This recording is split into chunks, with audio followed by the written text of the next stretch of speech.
Perched on the edge of a dramatic gorge, Ronda is one of the most spectacular towns in all of Spain. This is where ancient history, jaw-dropping views, and Andalusian charm collide. Ronda is about a 2-hour drive from Seville or Malaga. As soon as you step foot in Ronda, you feel like you've walked into a storybook. Cobbled streets, whitewashed buildings, and the sound of Spanish guitar in the air.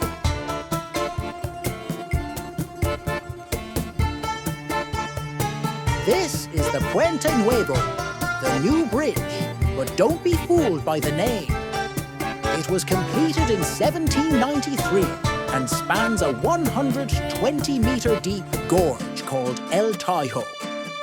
Cross the bridge and step into the old Moorish quarter. Narrow alleyways, flower-filled balconies, and centuries-old buildings await. Ronda can be seen in a day, but to really take it in, stay the night. The town glows at golden hour, and the streets become wonderfully quiet after the day trippers leave. Ronda is more than just a beautiful view. It's a living piece of Spanish history. So if you're in Andalusia, don't miss this unforgettable town. Like, subscribe and share if you love hidden gems in Spain.